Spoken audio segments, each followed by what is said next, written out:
Il est 8h33 sur RMC et BFM TV. Bonjour Jordan Bardella. Bonjour. Merci d'être dans ce studio pour répondre à mes questions. Vous êtes le président du Rassemblement national, vous êtes député européen. On va parler retraite, on va parler prix de l'électricité, pouvoir d'achat, votre lettre au boulanger.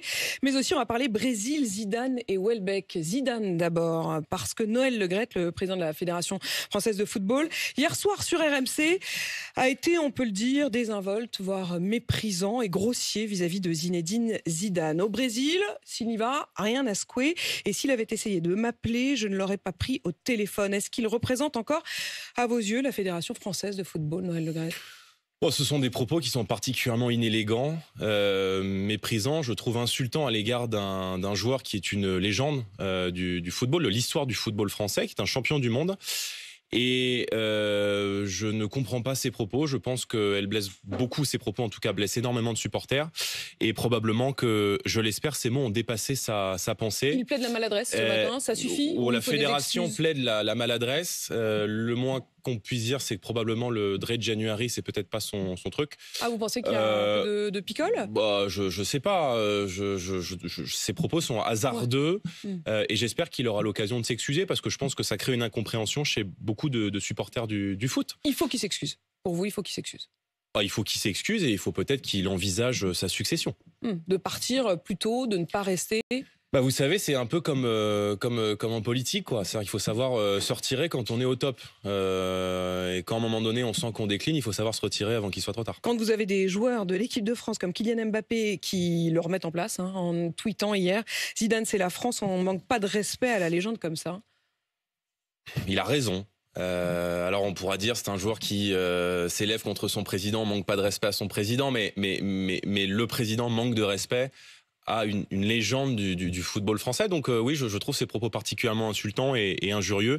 Et comme tous les Français, tous les amateurs de football, je pense qu'il doit s'excuser, bien sûr. Jordan Bardella, j'aimerais bien vous entendre sur les propos de Michel Houellebecq qui continue à faire beaucoup de bruit. Il s'est exprimé face à Michel Onfray dans la revue de Michel Onfray qui s'appelle Front Populaire. Et initialement, il avait dit « Je crois que le souhait de la population française de souche, comme on dit, ce n'est pas que les musulmans s'assimilent, mais qu'ils cessent de les voler et de les agresser, ou bien autre solution qu'ils s'en aillent. » Est-ce que vous avez été choqué par les propos de Michel Houellebecq ?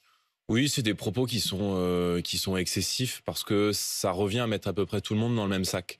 On a un problème en France avec des Français qui sont nés sur le sol français, mais dont j'ai eu l'occasion de le dire, qui sont d'ici mais dont l'âme est ailleurs. C'est-à-dire des gens qui, en France, se comportent comme les ressortissants d'États étrangers, de pays étrangers, et qui pourtant sont nés, ont grandi dans les institutions de la République française.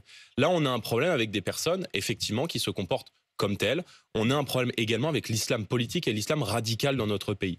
Maintenant, il y a en France des Français de confession musulmane qui sont issus de l'immigration, qui respectent nos lois, qui respectent nos valeurs, qui respectent nos coutumes et qui doivent continuer à pouvoir vivre en France comme des Français. Donc ce qui vous choque, c'est quoi ? C'est la généralisation qu'il fait ? Évidemment, c'est une généralisation qui n'a pas lieu d'être. Mais sur le fond, quand vous dites, je crois que les Français voudraient que les musulmans non pas s'assimilent, mais cessent de les voler ou de les agresser. Non, les Français souhaitent. Les Français souhaitent effectivement que des gens qui arrivent dans notre pays, dans un pays dont la religion majoritaire n'est pas l'islam, s'assimilent et vivent comme nous, c'est-à-dire vivent à la française. Et vous savez, les Français, ils sont extrêmement tolérants. La France est probablement le pays le moins raciste du monde. Ils ne demandent qu'une chose aux étrangers qui arrivent dans le pays et qui arrivent en France, c'est de leur ressembler, c'est de vivre comme eux.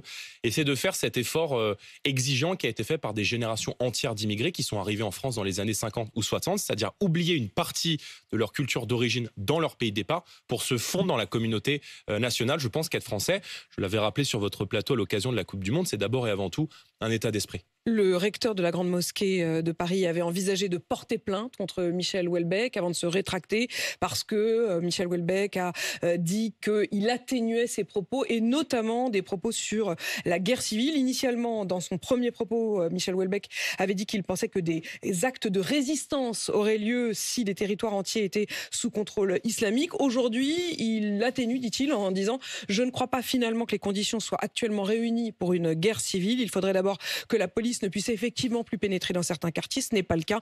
Ils ont parfois du mal. Ils doivent déployer des grands moyens, mais ils y arrivent. Vous êtes d'accord ? Oui, bien sûr. La France, dans un certain nombre de quartiers, a perdu totalement le contrôle. Moi, je suis élu dans un département qu'est la Seine-Saint-Denis, où là-bas, il y a d'innombrables cités, d'innombrables quartiers qui sont aujourd'hui sous la coupe des fondamentalistes islamistes ou des trafiquants de drogue, et où la police rentre, mais non sans mal. Et lorsqu'elle rentre, elle est attaquée, prise à partie, à qui parfois on tire dessus avec des cocktails Molotov ou parfois à l'arme lourde. Et il y a beaucoup de gens qui habitent dans ces quartiers depuis très longtemps et qui ont le sentiment de ne plus reconnaître le pays. Et vous diriez que ça pourrait entraîner une forme de guerre civile. Il parle de Bataclan à l'envers. C'est les propos de Michel Houellebecq. Mais écoutez, au plus haut sommet de l'État, c'est à peu près le même constat qui est fait par les gens qui ont toutes les informations pour le dire. François Hollande, lorsqu'il quitte le pouvoir et qu'il se confie dans un président ne devrait pas dire ça, à vos confrères d'Avet et l'Homme, il dit: nous sommes aujourd'hui dans un certain nombre de quartiers, il ne dit pas tous les quartiers, dans un certain nombre de quartiers, au bord de la guerre civile. Tous les patrons, les chefs de la police, les patrons du renseignement qui ont été auditionnés par des commissions d'enquête parlementaires disent dans un certain nombre de territoires aujourd'hui, encore une fois, ils ne généralisent pas, on a des tensions qui sont de plus en plus inquiétantes et qui font penser à des situations de guerre civile. Quand vous regardez les émeutes du Stade de France, quand vous regardez ces policiers qui sont agressés tous les jours au cocktail Molotov ou au mortier dans les cités, c'est un autre droit qui s'applique que le droit de la République française. Regardez M. Collomb, l'ancien ministre de l'Intérieur, qui, toujours au moment de quitter le pouvoir, rappelle que dans un certain nombre de quartiers, on ne vit plus côte à côte, mais face à face. Donc cette réalité, elle existe, elle est là, elle n'est pas une fatalité, et c'est peut-être la divergence que je peux avoir avec Michel Houellebecq, c'est que je considère qu'on peut éviter le pire dans notre société, mais c'est maintenant que les décisions se prennent. Et je note qu'en la matière, Emmanuel Macron a eu la main molle et qu'il y a aujourd'hui d'innombrables quartiers dans lesquels la République française n'a plus de droit de cité. Il faudrait envoyer carrément l'armée. Michel Houellebecq, il finit en disant, bon, tant que l'armée peut encore y pénétrer, ça me paraît encore acceptable. L'armée dans les rues, ça s'appelle la gendarmerie. Il faut donner les ordres à nos forces de l'ordre d'intervenir. Aujourd'hui, les policiers n'ont pas les ordres de rentrer dans un certain nombre de quartiers. Et lorsqu'ils rentrent dans les quartiers, qu'ils démantèlent des réseaux de trafiquants de drogue, eh bien, les types sont systématiquement remis en liberté 3, 4, 5, 6 mois plus tard, quand ce n'est pas dans l'heure. Moi, j'ai grandi dans une cité qui est aujourd'hui aux mains du trafic de drogue, où lorsque vous rentrez, j'ai connu cette période, lorsque vous rentrez, eh bien, il y a des types à l'entrée qui sont cagoulés, qui trafiquent, qui vendent de la drogue et qui vérifient que les gens qui rentrent ne soient pas de la police. Donc, je veux dire, cette réalité-là, nous avons peut-être été les premiers d'ailleurs au Rassemblement national à la dire, à la mettre sur la table, quand tout le reste de la classe politique avait les yeux grands fermés. Et croyez-moi, il y a beaucoup de Français. Il y a beaucoup de Français. Vous faites un lien entre les deux? Oui, je pense que bien sûr. Écoutez, une grande partie des gens qui passent à l'acte dans notre pays et qui deviennent des djihadistes en puissance ont un passif judiciaire. Et une grande partie d'entre eux se radicalisent aussi en prison parce que la prison est devenue, c'est pas moi qui le dis d'ailleurs, M. Keppel le dit, est devenu un incubateur de la radicalisation. Mais tant qu'on continuera d'accueillir des centaines de milliers de personnes chaque année dans notre pays, eh bien effectivement on ne maîtrisera ni notre identité, ni notre assimilation et on nourrira le terreau du communautarisme qui est lui-même le terreau de l'islamisme et du djihadisme. Vous avez peut-être vu, Jordan Bardella, ces images sur les réseaux sociaux d'un jeune qui s'est pris en photo avec un maillot de l'équipe de France, flanqué au nom de Mohamed Merah. Qu'est-ce qu'il faut faire? Écoutez, si on nous avait écoutés il y a 10 ans, 20 ans, on n'en serait peut-être pas là. Je veux dire, Mohamed Merah a été l'illustration de l'échec de la politique d'intégration et de la politique d'immigration, parce que d'aucuns rappelleront qu'il a grandi en France, mais moi je rappellerai qu'il a bénéficié du droit du sol et de l'acquisition quasi automatique de la nationalité française. Donc nous avons effectivement en France d'innombrables gens qui ont le profil de Mohamed Merah et qui n'ont envie que d'une chose, c'est d'en découdre avec la France. D'innombrables personnes qui ont le profil de Mohamed Merah. Mais bien sûr, il y a en France 8500 individus qui sont radicalisés, suivis par les services de renseignement et qui ont une fiche S pour radicalisation islamiste. 4500 d'entre eux sont étrangers. Ils devraient être mis dehors et expulsés préventivement du territoire national. Il y a 540 mosquées radicales qui sont encore ouvertes dans notre pays. Ces mosquées-là ne sont pas fermées. Et il faut maîtriser notre politique d'immigration. On aura l'occasion d'en parler dans le cadre de ce débat qui va avoir lieu avec la loi qui est proposée par le ministre Darmanin. Il y a en moyenne depuis 30 ans une loi tous les 16 mois sur la question de l'immigration. Aucune de ces lois n'a réglé le problème. Donc il faut aujourd'hui faire un tournant en matière migratoire. Et je pense que les Français attendent aujourd'hui que nous reprenions le contrôle, et seul le Rassemblement national le propose dans la matière. Je précise que sur ce maillot flanqué donc au nom de Mohamed Merah, une enquête pour apologie du terrorisme a été ouverte. Avant de passer aux retraites, un mot sur le Brésil. Les images qui nous sont parvenues cette nuit, des milliers de partisans de Bolsonaro qui ont monté sur le Capitole, le Congrès, le palais présidentiel. 400 arrestations. Il semble qu'il y ait un début de retour au calme ce matin. Vous condamnez ? Oui, bien sûr, je les condamne. Et on a là le résultat d'une démocratie malsaine, où en réalité, deux camps ne se considèrent plus comme des adversaires politiques, mais comme des ennemis. Ces images, elles font froid dans le dos. Je pense qu'en démocratie, on ne touche pas au lieu de pouvoir. Et quand on se présente à une élection, que ce soit pour le candidat ou pour ses partisans, il faut en accepter le résultat. Il faut accepter le verdict des urnes, à la fois quand on gagne, mais aussi quand on perd. Mais vous avez toujours été quand même du côté de ceux... il y a eu Donald Trump, il y a eu ses partisans qui sont montés sur le Capitole à Washington. Vous êtes plutôt du côté de Bolsonaro, c'est lui que vous souteniez. Ses partisans montent sur le palais présidentiel. Vous n'êtes pas trompé de camp, quand même. Non, mais d'abord, moi, je suis français, donc permettez-moi de me positionner français, à chaque fois. Mais vous avez vocation, vous espérez que votre parti arrivera au pouvoir et aura sûrement des échanges. La différence avec Emmanuel Macron, c'est que nous, on se soucie des intérêts français. Et on regarde effectivement, dans le cadre d'élections présidentielles étrangères, quel est le candidat qui, s'il est en poste, serait le moins... nocif, entre guillemets, pour les intérêts français. Il se trouve que Donald Trump a porté une politique qui mais il a aussi attisé. Ils n'y sont pas pour rien, Donald Trump et il a été le porteur d'un climat, évidemment. Mais je veux dire, ces gens-là ont été élus. Ils ont été choisis par leur peuple respectif. Mais ils ont été battus. Donald Trump... Mais c'est la démocratie. Ils ont été bons en campagne, ils ont été élus. Ils ont été moins bons dans l'exercice du mandat. Ils ont déçu, ils ont été battus. Vous n'avez pas d'inquiétude qu'un mouvement de cet ordre-là, il y a eu des moments pendant les manifestations des Gilets jaunes où on a senti que la sécurité du quartier de l'Élysée, par exemple, pouvait être fragilisée. Est-ce que vous vous dites, il y a eu ça quand même au Capitole américain, il y a eu ça au palais présidentiel au Brésil. Est-ce que ce genre d'attitude pourrait arriver en France ? Je ne le crois pas. Je ne le crois pas parce que je crois qu'il n'y a pas aujourd'hui dans la vie politique française, sans préjuger évidemment de ce qu'il adviendra dans 10, 20 ou 30 ans, des camps qui se considèrent comme des ennemis. J'ai des désaccords avec Emmanuel Macron, mais je ne considère pas Emmanuel Macron comme un ennemi, je le considère comme un adversaire politique. J'ai des désaccords politiques avec lui, nous les exposons dans la campagne, mais il est clair aujourd'hui que toutes les catégories de notre société et toutes les professions ont en réalité aujourd'hui, et c'est peut-être là le danger de cette accumulation de crise et de cette coagulation des colères, un motif pour, légitime ou non, pour descendre dans la rue et pour exprimer une colère à l'égard du gouvernement. Précisément, vous veniez d'évoquer la guerre civile, parlons de la mobilisation des retraites. La mobilisation des retraites.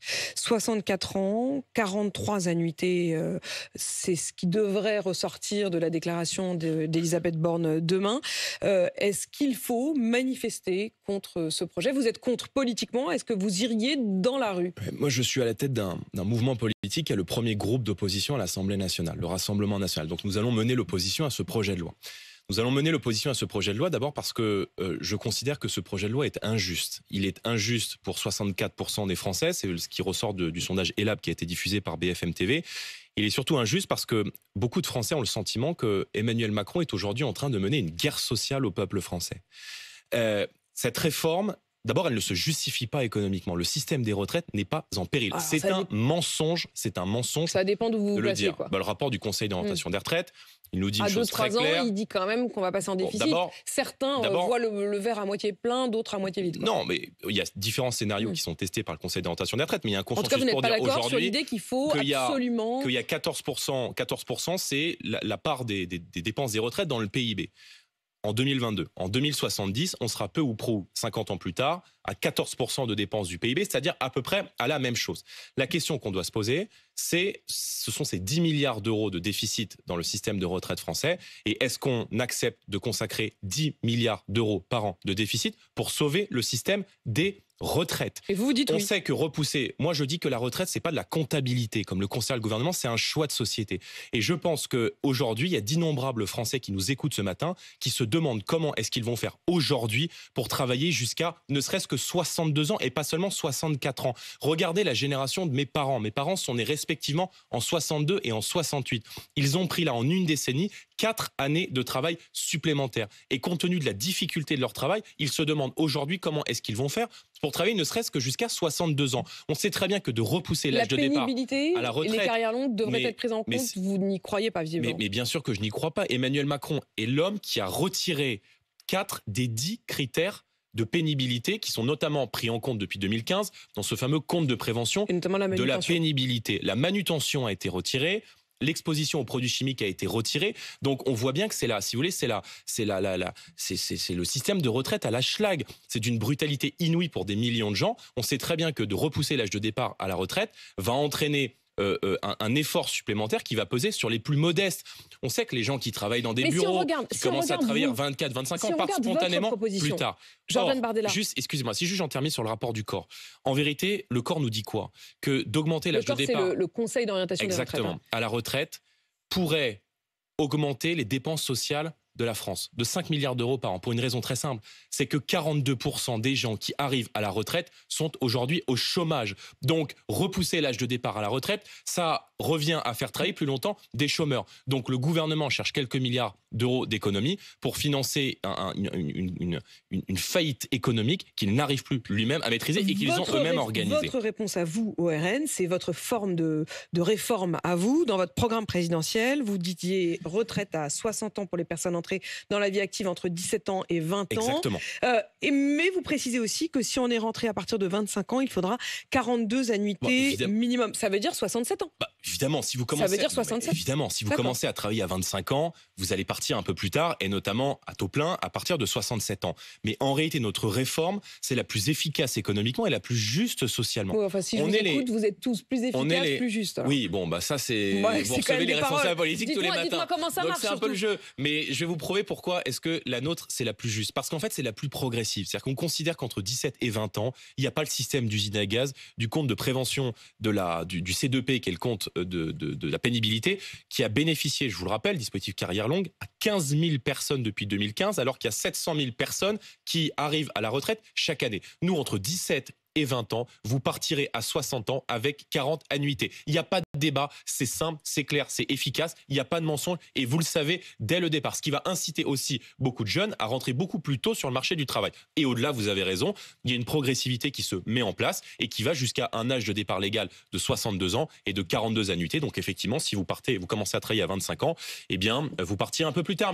Mais juste quand on commence tôt, on fait un métier difficile, on fait un métier de force, on fait un métier où son corps est exposé, eh bien, oui, on doit pouvoir partir à la retraite le plus tôt possible parce qu'on a le droit d'arriver à la retraite, si vous voulez, à un âge décent où on peut profiter de la vie, de la vie en bonne santé sans avoir le dos cassé ou le bras cassé et ça coûte 10 milliards d'euros. Donc vous restez sur 60 ans. En revanche, le combat, il sera à l'Assemblée. Vous ne soutiendrez pas les manifestations. Les manifestations organisées par qui ? Par la France Insoumise, qui a fait élire Emmanuel Macron, non, qui a appelé à voter Emmanuel Macron, mais les syndicats, ils ont appelé à voter pour qui au second tour de l'élection présidentielle, les syndicats ?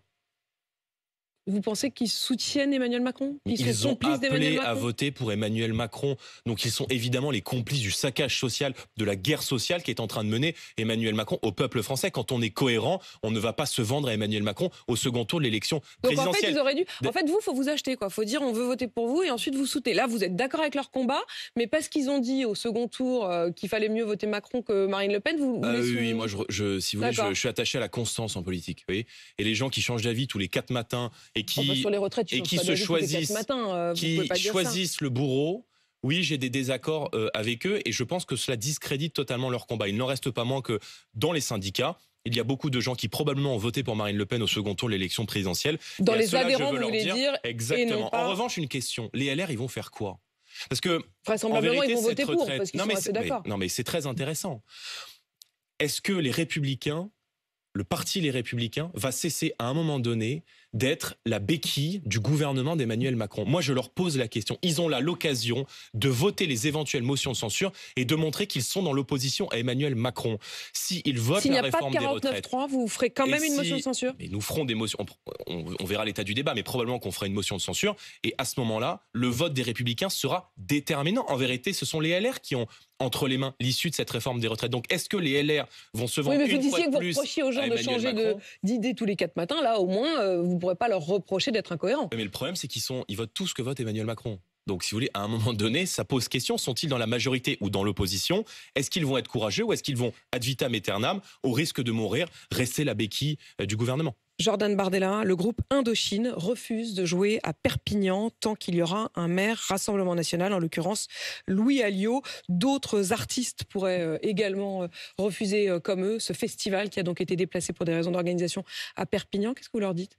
Que c'est profondément sectaire et irrespectueux pour les milliers de leurs fans qui probablement sont des électeurs aussi du Rassemblement National. Moi, je vais vous dire, je suis allé à un seul concert dans ma vie, c'était au concert d'Indochine, à l'Accor Hotel Arena, il y a quelques années. Et je ne sais pas s'ils vont être contents, mais qu'ils soient un peu respectueux. Quand on est artiste, on ne fait pas de la politique. On ne trie pas les gens qui viennent à ces concerts en fonction de leur opinion politique. Et cette attitude, quand Houellebecq fait de la politique, ça vous va, mais quand Indochine fait de la politique, vous n'êtes pas d'accord. Ça dépend des artistes. Houellebecq est un écrivain. Non mais Houellebecq, quand il vend ses bouquins, il y a des journalistes qui achètent son bouquin qui ne votent pas forcément pour le Rassemblement National. Il y a des électeurs du RN. Je veux dire, quand on est artiste, on se pose pas la question d'à qui on vend ses bouquins.